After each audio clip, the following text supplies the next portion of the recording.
탄어 스님은 1949년 어느 날 제자들을 불러 모아 이렇게 말했습니다. 곧 이 땅에 피비린내 나는 전쟁이 터질 것이니 지금 당장 절의 중요한 물건들을 모두 안전한 곳으로 옮겨라. 제자들은 스님의 말이 도무지 이해가 되지 않아 멍하니 서 있었지만 그 말이 떨어진 지 꼭 한 해 뒤인 1950년 6월에 6.25 전쟁이 터졌습니다. 그리고 스님이 예언한 대로 절은 전하에 휩쓸려 잿더미가 되었고 제자들은 그제서야 스님의 말이 무슨 뜻이었는지 뼈저리게 깨달았습니다. 이것은 신화도 전설도 아니고 조선일보와 동아일보에 기록된 실제 역사 속 사건입니다. 그렇다면 이런 질문이 생깁니다. 역사의 수레바퀴가 굴러가기도 전에 미래를 본 사람이 탄어 스님 한 명뿐이었을까요?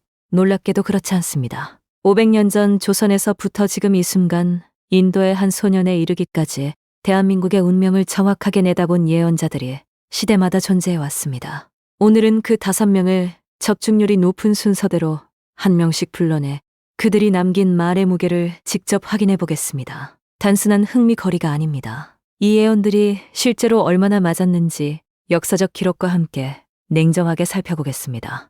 그리고 마지막에는 지금 우리가 살고 있는 2026년에 대한 충격적인 예언도 공개할 것입니다. 지금 이 영상을 끝까지 보신 분들은 등골이 서늘해질 수도 있으니 미리 말씀드립니다.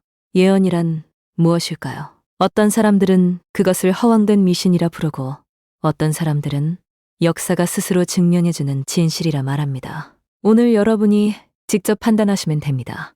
자, 그럼 적중률 1위부터 시작합니다. 첫 번째 자리는 단언컨대 타의 추종을 불허하는 탄어 스님입니다. 준비되셨나요? 원인 분석 전반부 20문장.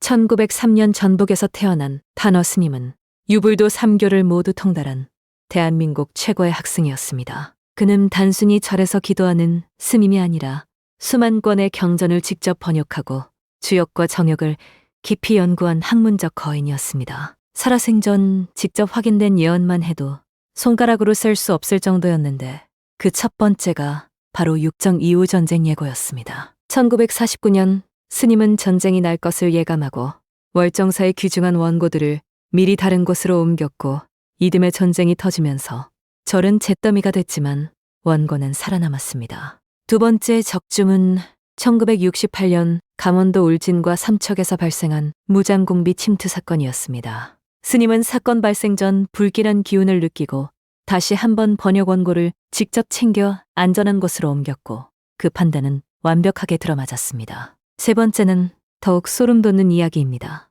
탄어 스님은 자기 자신의 죽음 날짜까지 예언했는데 1983년 제자들에게 내가 6월 중순에 떠날 것이라고 말했습니다. 실제로 스님은 그해 6월 15일에 조용히 열반에 드셨습니다. 예언과 실제 사이의 오차는 불과 열흘도 되지 않았습니다. 몸에서는 열샘과의 사리가 나왔고 이것은 지금도 기록으로 남아 있습니다. 네 번째는 대한민국을 가장 뒤흔든 예언입니다. 탄어 스님은 여자 임금이 나온 뒤 3, 4년 이내에 남북이 통일된다는 말을 남겼습니다. 1983년 스님이 입적하고 딱 30년이 지난 2013년 대한민국 역사상 최초의 여성 대통령이 탄생했습니다. 이 순간 전국에서 탄어 스님의 예언이 다시 꺼내졌고 사람들은 통일이 곧 올 것이라며 술렁였습니다. 통일은 아직 이루어지지 않았지만 여자 지도자의 등장 자체는 정확하게 맞아떨어진 셈이어서 사람들의 입을 다물게 만들었습니다. 다섯 번째는 지구 차원의 예언입니다. 탄어 스님은 일본 열도의 상당 부분이 바닷속으로 가라앉고 한반도 서쪽에는 반대로 새 땅이 솟아오를 것이라 했습니다. 오늘날 기후변화 연구자들이 이 발언에 주목하고 있다는 사실이 더욱 놀랐습니다. 스님의 예언이 단순한 점술이 아니라 수만 권의 경전과 주역 그리고 정역을 깊이 연구한 학문적 통찰에서 나왔다는 것이 그 신뢰도를 높여주는 가장 큰 이유입니다. 원인 분석 후반부 20문장. 두 번째는 500년 전 조선의 하늘을 읽었던 격암 남사고입니다. 159년 강원도 울진에서 태어난 남사고는 동양의 노스트라다무스라 불리는 인물로 역학 천문지리 풍수복서 관상까지 통달한 조선 최고의 예언가였습니다. 그가 남긴 예언서 격암요록에는 임진왜란 병자호란 조선 왕조의 멸망일제강점기 그리고 6.25 전쟁까지 한반도의 굵직한 역사적 사건들이 낱나게 기록되어 있습니다. 조선의 정사 기록서인 지복유설과 연료실기술에는 남사고가 임진왜란이 일어나기 수십 년 전에 용이 해인 임진년에 외적이 쳐들어올 것이라 예언했다는 내용이 버젓이 실려 있습니다.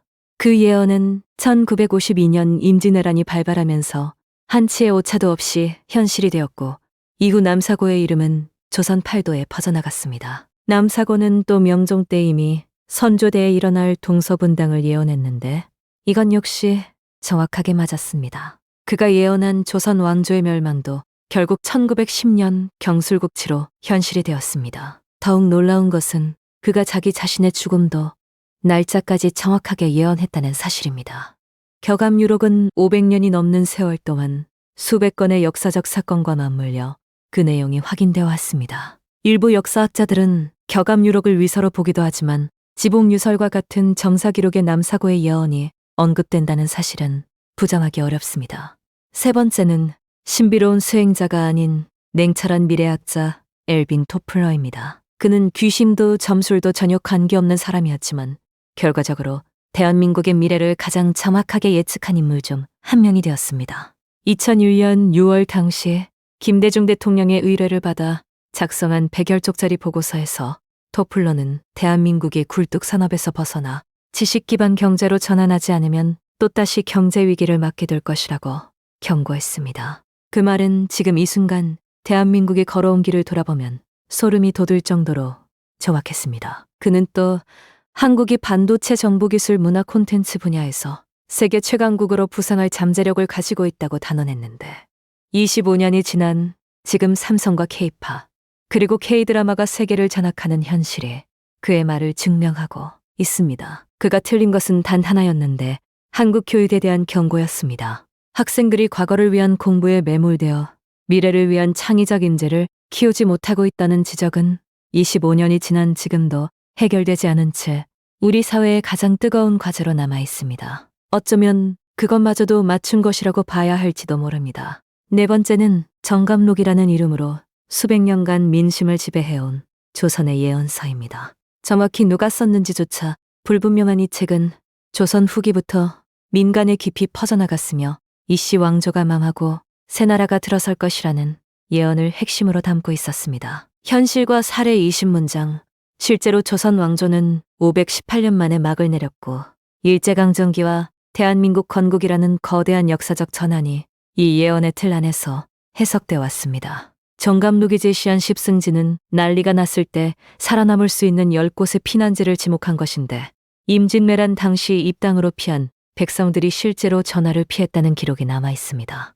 그러나 정감록은 지나치게 광범위하고 해석이 다양해 반은 맞고 반은 실현되지 않은 채 신뢰와 의심이 공존하는 예언서로 평가받고 있습니다. 마지막 다섯 번째는 지금 이 순간에도 가장 뜨겁게 화제가 되고 있는 인물인도 소년 아비냐 아난데입니다. 불과 16살 나이에 배다점 성수를 바탕으로 세계 예언을 시작한 이 소년은 2019년의 이듬해 전 세계를 강타할 바이러스 대재앙을 예언했습니다. 2020년 코로나 유행이 현실이 되면서 그는 일약 세계적인 인물이 되었습니다. 러시아와 우크라이나 전쟁을 전쟁 발발 이전에 예언한 것도 그의 적중률에 강력한 힘을 실어주었습니다. 제주도 지진까지 미리 경고했다는 기록도 있어 한국에서도 그를 주목하는 시청자들이 빠르게 늘었습니다. 그는 대한민국의 미래에 대해 21세기 중반 대한민국이 초강대국의 위치에 오르게 될 것이며 한반도가 세계의 정신적 문화적 중심이 될 것이라고 말했습니다. 이것은 탄어 스님과 격암 남사고가 각자의 방식으로 예언했던 내용과 놀랍도록 방향이 일치합니다. 그리고 2026년 1월 그는 이 해가 400년에 한 번 찾아오는 역사적 전환점이라며 중국, 한국, 북한, 필리핀을 고위험 국가로 지목했습니다. 특히 한국에 대해서는 두 명의 지도자가 나타나는 분열의 시기가 올 것이라고 경고했습니다. 이 예언이 공개된 것은 2026년 1월이었고 지금 우리가 살고 있는 이 시간이 바로 그 예언 속의 시간입니다. 지금 대한민국의 정치 상황을 보고 있노라면 그의 말이 결코 허황되게 들리지 않는다는 것이 더욱 소름 돋습니다. 5명의 예언자를 한자리에 놓고 보면 공통점이 하나 있습니다. 그들은 모두 대한민국이 위기를 겪을 것이라고 말했지만 그 끝이 파멸이 아닌 도약이라는 점을 함께 이야기했습니다. 500년 전 격암유록은 이 땅에서 새로운 세상이 열릴 것이라 했고, 타너스님은 한국의 인류 구원의 중심이 될 것이라 말했으며, 엘빈 토플러는 한국의 미래 세계의 주인공이 될 것이라고 단언했습니다. 그리고 인도 소년 아비냐 아난드도 한국을 21세기 중반에 초강대국이라 불렀습니다. 이 네 개의 예언이 시대도 국적도 방법도 전혀 다른 사람들의 입에서 나왔다는 사실이 단순한 우연이라고 말할 수 있을까요? 마무리와 전망 20문장, 예언이 맞느냐 틀리느냐보다 더 중요한 것이 있습니다. 그것은 예언을 통해 우리가 지금 어떤 선택을 해야 하는지를 돌아보는 일입니다. 타너스님은 예언과 함께 항상 이렇게 덧붙였습니다. 하늘에 이치는 사람이 어떻게 행동하느냐에 따라 바뀔 수도 있다고. 격암 남사고 역시 격암 유록에서 재앙을 피하는 방법을 함께 제시했습니다.